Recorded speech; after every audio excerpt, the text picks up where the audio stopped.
¿Qué tal, Edith? A vos, buenas tardes, buen día, buenas tardes, Sol, y buenas tardes a la gente. ¿Qué tal? Bien, legislador, en principio lo consultamos. Mañana decíamos hay tarea vinculada con la obra social. ¿Usted tiene algún posicionamiento sobre el debate que se va a dar, las propuestas que, por ejemplo, el sector sindical ha acercado?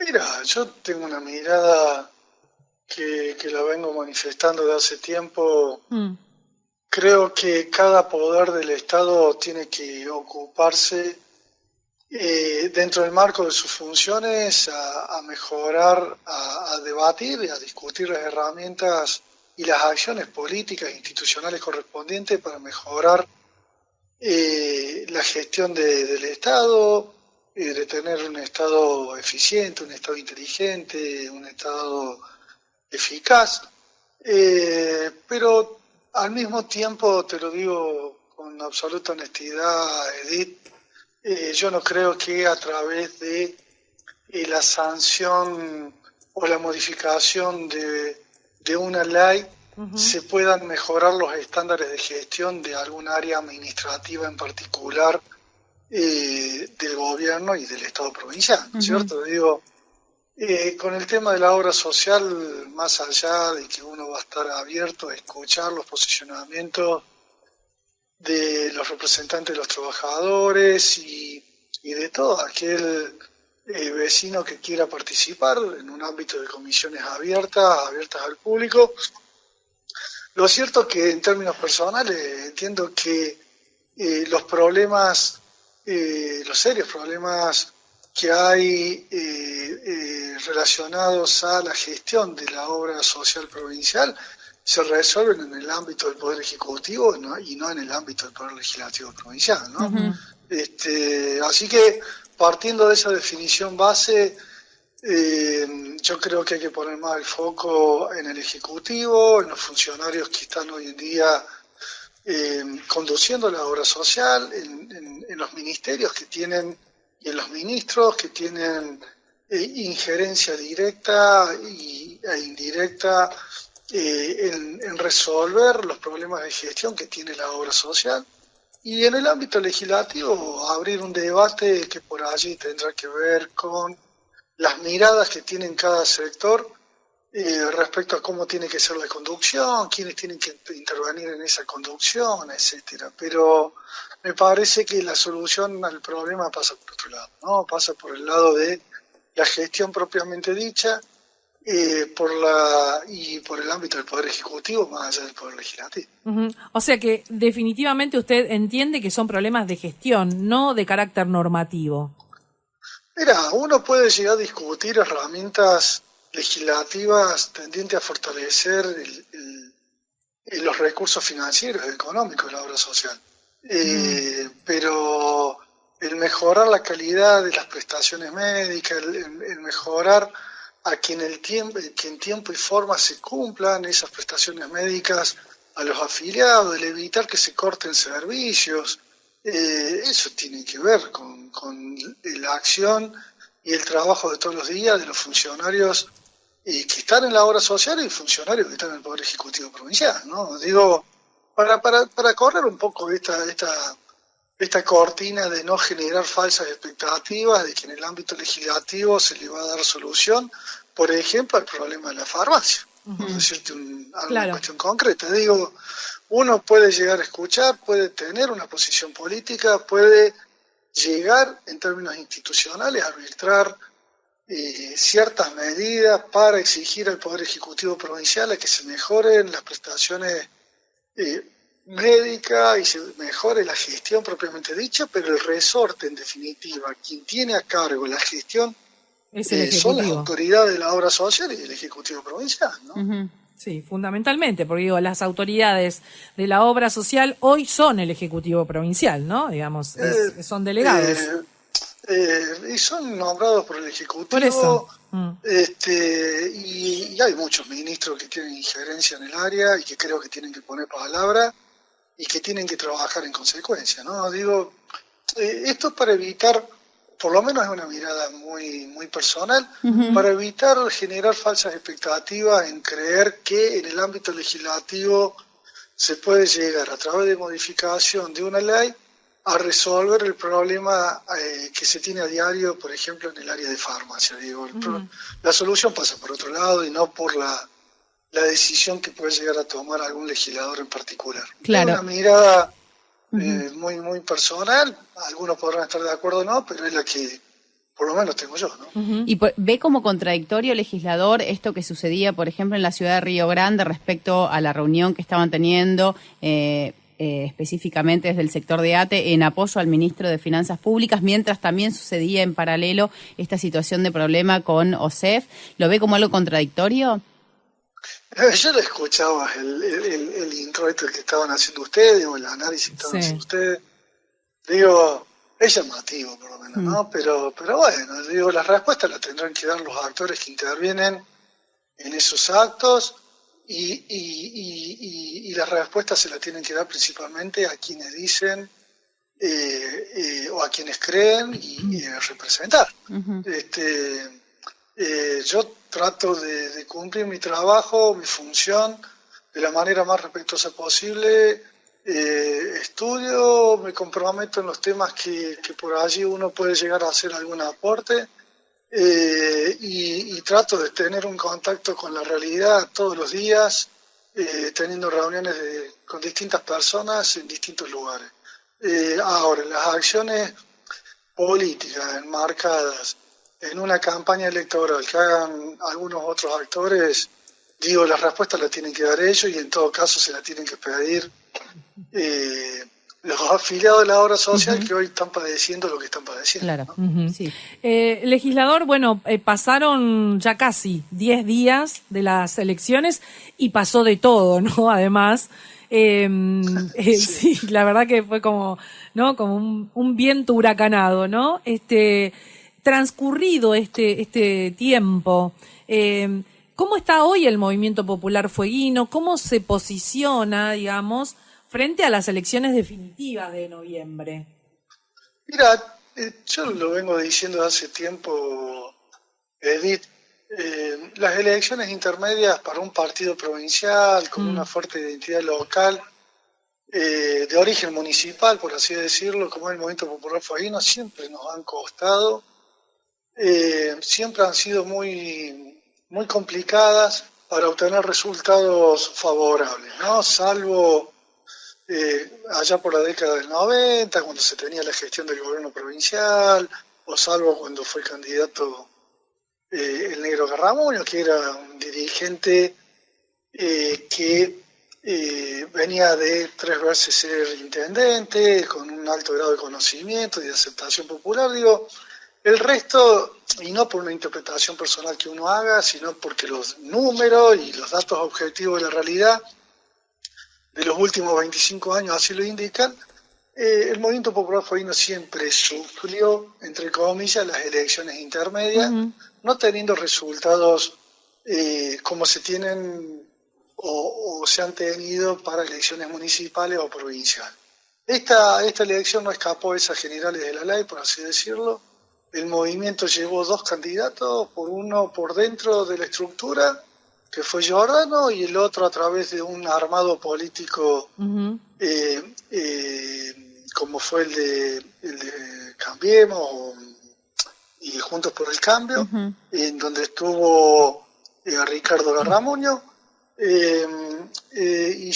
Cada uno hizo una elección, y como te vuelvo a insistir, les cuesta a la gente del movimiento popular fueguino en una elección intermedia tener resultados positivo, ¿no? Ahora, yo soy un convencido que los armados y las realidades políticas que se dan en las elecciones intermedias no se proyectan en un 100% en los armados y en las realidades políticas de las elecciones provinciales y las elecciones municipales, porque allí se eligen intendentes, concejales, gobernadores, legisladores, donde la identidad y la presencia territorial, por así decirlo, del candidato tiene una mayor incidencia en el elector, ¿no? Digo, se eligen, además de armados políticos, estructuras políticas, organizaciones políticas, se eligen personas. Y no entra y no talla tan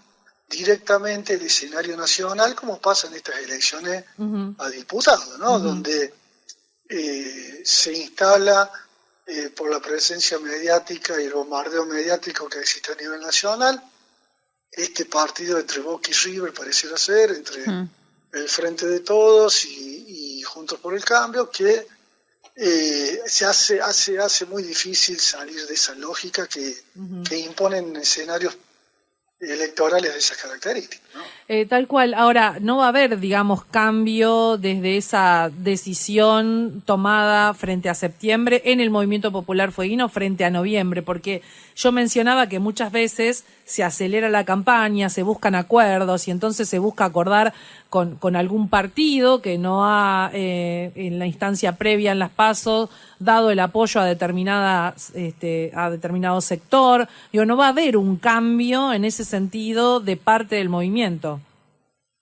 Mira, nosotros, ¿O sí? por lo menos como dirigentes, hemos ayudado a que se presente la lista que está hoy en curso. Lo hemos ayudado de distintas maneras, por así decirlo, hasta con avales para que se presenten. Y después corre cada uno que toma la decisión de ser candidato, corre por cuenta de cada uno el de poder hacer una mejor performance o no, tratando de tener mejores propuestas o tal o cual propuesta para ofrecer al electorado. Digo, el partido está a disposición, como siempre ha estado, y te vuelvo a insistir, digo, yo no tengo una mirada muy expectante respecto al resultado que se puede llegar a tener en noviembre y el trabajo que se puede llegar a hacer de cara a noviembre, porque te vuelvo a insistir, son elecciones intermedias donde se polarizan a través de la seria incidencia del escenario nacional, y eso es una limitante pero muy marcada, que hay que saberla leer, creo yo, en términos políticos y también a actuar en consecuencia, ¿no? Legislador, y que en esto que decimos, ¿no?, que fue como un viento huracanado después de 10 días casi de la elección, ¿qué opinión le merece, por ejemplo, los cambios de gabinete, lo que está pasando a nivel nacional? ¿Qué impresión tiene desde el punto de vista político, ¿no? ¿Cómo lo aprecia, cómo lo lee? Mira, creo yo que tiene varias lecturas, ¿no? Digo, después de una derrota tan importante como obtuvo el Frente de Todos a nivel nacional, creo que era necesario, por lo menos uno lo mira desde afuera y a la distancia, que cualquier gobierno tome una serie de medidas que en cierto modo implica una especie de relanzamiento de la gestión, tratando de leer e interpretar lo que el pueblo le transmitió a través de su voto, ¿no? Digo, desde esa perspectiva creo que era medio como cantado, medio como lógico. Bienvenido sea que se den algunos cambios, pensando en que es importante para todos que se mejore la situación económica principalmente y las condiciones económicas para que se genere mayor trabajo y ese mayor trabajo a la vez genere mayores recursos para todos, ¿no? Esa es una lectura. La otra lectura creo que se dio de manera muy explícita, más allá de que uno pueda compartir las formas, los modos y los tiempos, una discusión, un debate muy explícito por el poder, así lisa y llanamente. Y cuando vos estás en el poder, por lo menos la interpretación que hago yo, si no lo usás, si no lo debatís, si no lo ejercés en tiempo y forma, después llega la hora de los lamentos, ¿no? Digo, hay tiempos, modos de ejercerlo, algunos lo interpretaron que lo tenían que ejercer como pasó a nivel nacional de un modo, eso genera en cierto modo mucho espanto, por así decirlo, en la gente, una actitud así como refractaria, se podría decir, pero no deja de ser la discusión que se da en todos los gobiernos sino a lo mejor con distintas formas y distintos modos, ¿no? Pero la discusión del poder existe y corresponde hacer. Uh-huh.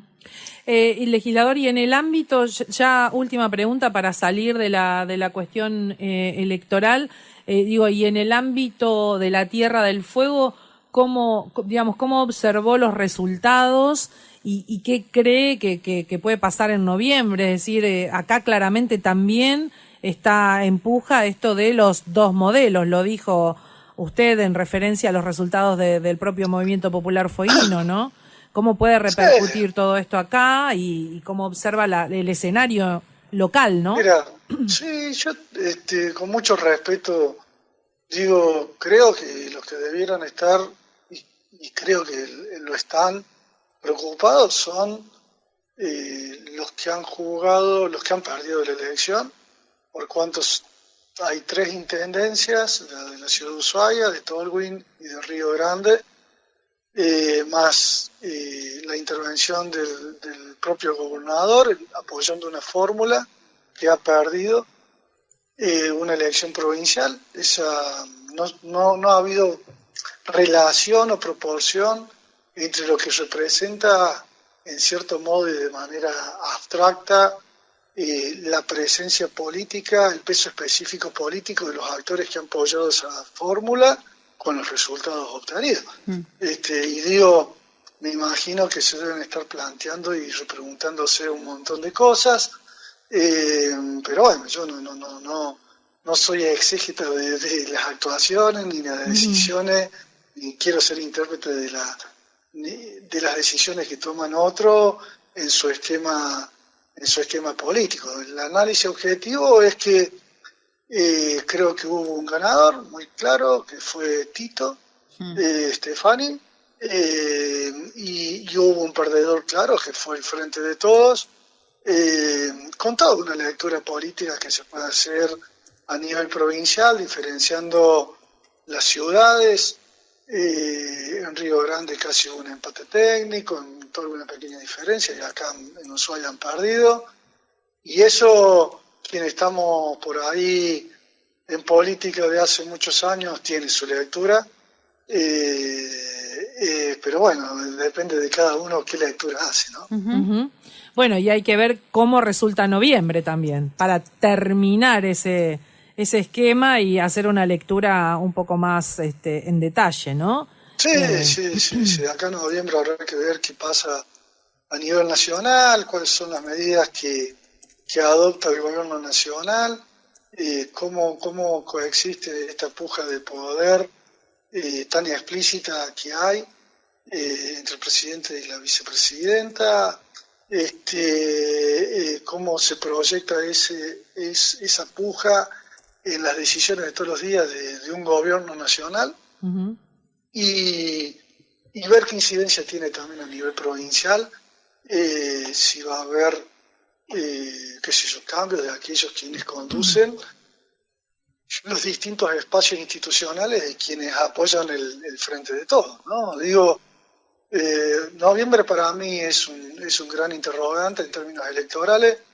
Yo creo que las elecciones son distintas, una de las que pasó ahora y otra la que se va a dar en noviembre, y ahora hay que ver qué pasa. Yo sinceramente, Edith, más allá de estas palabras, estoy más abocado al trabajo mío de la legislatura, de ver, trabajando en proyectos, ver qué se puede llegar a aportar para no estar tan distraído en ese escenario electoral, que es importante, pero que por lo menos a mí en términos personales me tiene un poco corrido. Porque pasan cosas, digo, ¿no? Vaya si nos pasan, y no es solo lo electoral. ¿Usted cree que debió haber habido también acá en Tierra del Fuego un cambio en el gabinete, un cambio de figura? Sé, yo no soy intendente ni gobernador, nada lejos de eso. Por lo que usted dijo recién, digo, a lo mejor entendía que era necesario. Pero digo,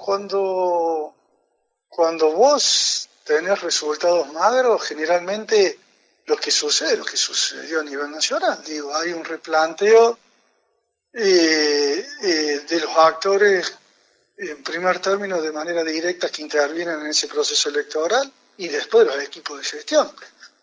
Me parece que sucede en todos los ámbitos, no solamente en nacional, sino en distintas provincias ha sucedido algo parecido. Bueno, en Buenos Aires, acá, por ejemplo, ¿no? En Buenos Aires. Buenos Aires es el claro ejemplo. Claro.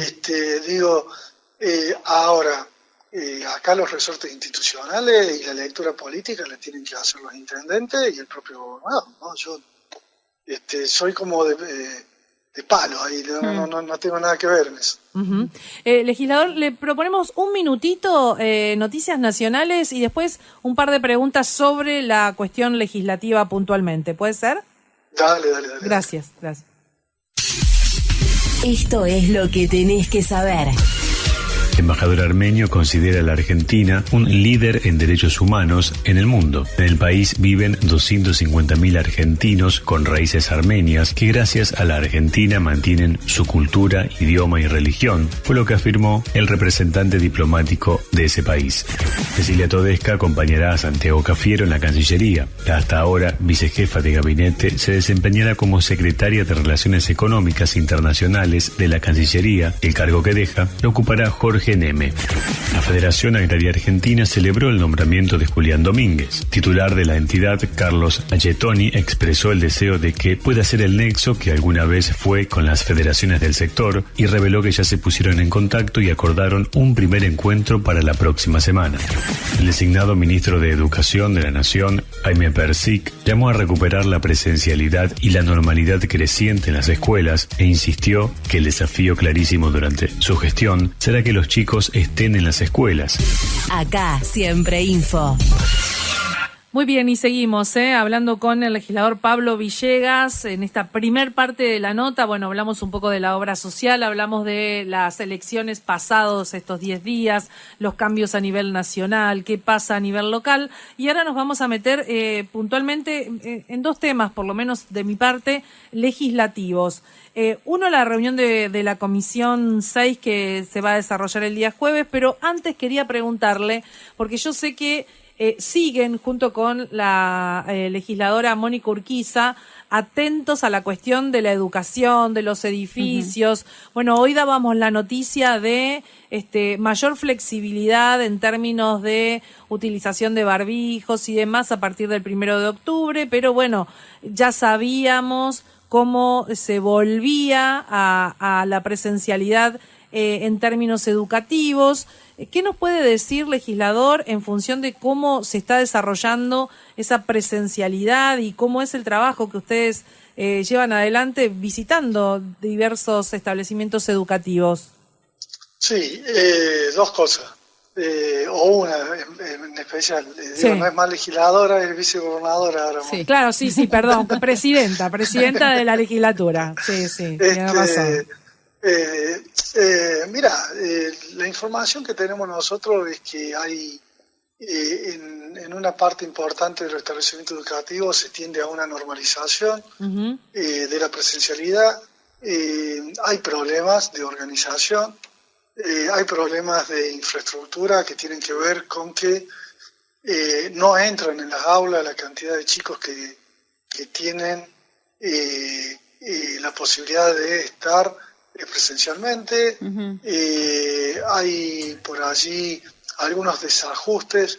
Nosotros esto lo veníamos viendo desde hace tiempo, por eso habíamos pedido en términos institucionales de la legislatura ya hace un tiempo atrás de que las autoridades del Ministerio de Educación apuren el trámite, gestionen esos problemas que existen en los distintos establecimientos educativos que hoy por ahí imposibilitan ese acceso tan importante como es el acceso a la educación pública de los más vulnerables y de quienes van a tener como por allí herramientas de superación personal a la educación, como lo hemos tenido todos y cada uno de nosotros, ¿no? Digo, no están resueltos todos los problemas que hay en el ámbito de los establecimientos educativos. Hay un tema que estaba bastante desorganizado, que era el tema de los comedores escolares. Hoy Edith Sol, como yo lo decía por allí en otro medio, hoy no solamente se va a aprender a sumar, a multiplicar, a restar, ni a dividir a un colegio, además de la sociabilización, de que los colegios son muy útiles y la relación con los docentes es muy útil para prevenir casos de abuso sexual infantil, de violencia familiar, etcétera, o para detectarlos. En todo caso, además hay una cruda realidad que tiene que ver con que muchos chicos se alimentan bien cuando van a los colegios y por eso la importancia de la presencialidad, ¿no? Uh-huh. Pero hay problemas en la organización de los comedores escolares y a uno le gustaría que esto ya estuvieran resueltos porque hubo un tiempo más que razonable sí. para preverlo, ¿no? Uh-huh. Sí. Bien, legislador, y por último, la Comisión 6 y esta necesidad que están planteando de analizar la posibilidad de una mayor presencia del Poder Judicial en Tolwyn, ¿no? Este es un poco el tema central de la reunión del jueves. Sí, mira, en realidad, permíteme comentar, no va a ser este jueves, la tuve que posponer nuevamente para el miércoles la semana que viene, ajá. Porque me pidieron participar algunos actores que pueden poner una voz autorizada en la materia y por cuestiones de agenda no iban a poder participar, entonces va a ser el miércoles la semana que viene al mediodía. Bien. Mira, la idea es garantizar el acceso a la justicia de la manera más razonable y lógica posible a los vecinos y vecinas de la localidad de Tolwyn. Uh-huh. Hoy, cada vez que un trabajador tiene que ir a reclamar judicialmente por un crédito laboral, porque lo han despedido, o una familia, una persona que tiene que ir a instar alguna acción penal, o tiene que iniciar una acción civil por el cobro de alguna deuda, tiene que irse hasta la ciudad de Río Grande, y entendemos que ya es hora de que en la localidad de Tolwyn exista un juzgado con todo lo que eso representa, un juzgado de competencia integral que tenga competencia en materia penal, en materia uh-huh. civil, en materia laboral, en materia comercial, en familia, en derecho de familia, principalmente porque los datos estadísticos nos indican de que hay muchos hechos de violencia intrafamiliar y que es necesario que la justicia ya tenga una presencia con la jerarquía que da un juez de manera directa en esa localidad y también con la presencia de un defensor público y de un representante del Ministerio Público Fiscal en la localidad de Tolwyn. Creo que los vecinos y vecinas tienen el derecho de acceder a la justicia de la mejor manera posible. Nosotros tenemos la obligación de garantizarlo. El Poder Judicial, en los más de 25 años de institucionalidad que tiene, se ha ido adaptando a las realidades y a las mayores demandas sociales en cuanto a su estructura uh-huh. y creemos que se tiene que dar satisfacción a esta legítima demanda que tiene la gente de Tolwyn, ¿no? Uh-huh. Bien. Legislador, finalmente, por lo menos de mi parte, respecto al presupuesto, ¿se presentó el proyecto de presupuesto? ¿Pudo verlo? ¿Pudo analizar algún punto en particular? Mira, yo sinceramente me pongo a estudiar lo finito del presupuesto recién cuando se va calentando motores, ¿no? Uh-huh. Digo, claro. Yo calculo que en noviembre es el mes bisagra, el mes importante, eso no significa que antes no se trabaje puntualmente. Yo no estoy en la comisión de presupuestos directamente, uh-huh. pero sí me interesa leer algunas cuestiones, pero digo, cuando se tenga la presencia de los funcionarios y se tenga, en cierto modo, un poco más de credibilidad en los números y en la situación financiera, no solamente local, provincial, no, pero nacional. Claro, legislador, digo, el presupuesto fue presentado y ahora ya todos, incluso el mismo bloque oficialista, está hablando de cambios importantes, ¿no? Con lo cual hay que ver qué sale de ese presupuesto original presentado en tiempo y forma, pero que está siendo rediseñado, ¿no? Es muy difícil. Yo creo que le van a meter mano, como se dice, a nivel nacional, en ambas cámaras, uh-huh. y eso incide seriamente en el análisis y la discusión a nivel provincial. Entonces, por eso hablo de noviembre, ¿no? Mientras tanto uno puede llegar a escuchar funcionarios, sí, y estoy interesado en tratar algunas áreas en particular, pero cuando se dé el momento, ¿no? Mientras tanto estoy más abocado a lo que puede pasar en la próxima sesión. Hoy vamos a tratar en la comisión número 4 distintos proyectos de ley de distintos bloques políticos, la ley Yolanda, la ley 27.592, que de modo así parecido a la ley Micaela determina la obligatoriedad en la capacitación y en la formación de los funcionarios y de todas aquellas personas que hayan sido elegidas o nombradas en los distintos poderes del Estado en materia ambiental.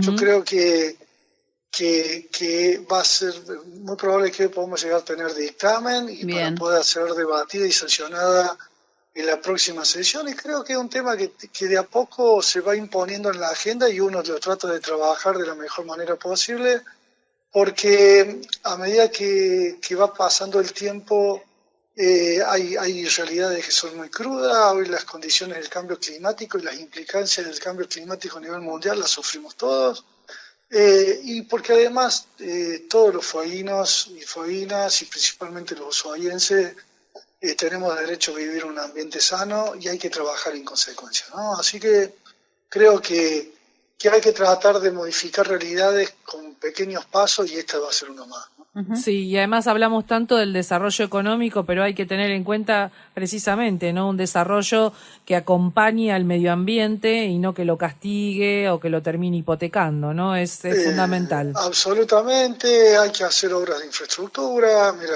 hay un temita ahí con una obra que está paralizada, que estoy haciendo las averiguaciones del caso. Digo, los ushuaienses, los que vivimos en Ushuaia, tenemos derecho a vivir, al igual que los de Río Grande, con obras de infraestructura en materia de tratamiento de efluentes cloacales, como cualquier ciudadano de la provincia, ¿no? Y digo, y hay una obra importante paralizada, como la del Arroyo Grande. Yo estoy haciendo averiguaciones del caso. Voy a esperar cuando vengan a exponer las autoridades para hablar de ese tema, y quiero que se ponga en la agenda, porque si queremos o pretendemos ser un gobierno distinto, lo tenemos que demostrar con acciones concretas. Claro, porque además eso podría estar desconociendo de algún modo lo que la justicia ha determinado, ¿no? En cuanto al proceso de remediación y todo lo que tiene que ver con el sistema cloacal en Ushuaia. Exacto, ¿verdad? Exacto. Y bueno, estoy ahí estudiando, seguramente de acá a fin de año vamos a plantear algunas cuestiones, pero digo, tenemos que cambiar realidades con acciones concretas, porque si no queda en palabras, las palabras son muy bonitas, pero se las lleva el viento. Y la acción concreta, por lo menos que espero de mi gobierno provincial, es que la obra de tratamiento de efluentes cloacales acá en la ciudad de Ushuaia se ponga en marcha, se termine, y se mejoren las condiciones ambientales, porque los que vivimos acá tenemos tanto derechos como los que viven en otra ciudad, ¿no? Tal cual. Legislador, le agradecemos muchísimo esta charla entonces y estaremos atentos al desarrollo de estas comisiones, ¿no?, y de los proyectos que quedarán con dictamen para la próxima sesión. Le agradecemos mucho. Bueno. No, muchas gracias. Gracias. Muy amable, ¿eh? Bueno, hasta luego. El legislador Pablo Villegas del Movimiento Popular Fueguino, varios temas hemos tocado. Vaya al último que hemos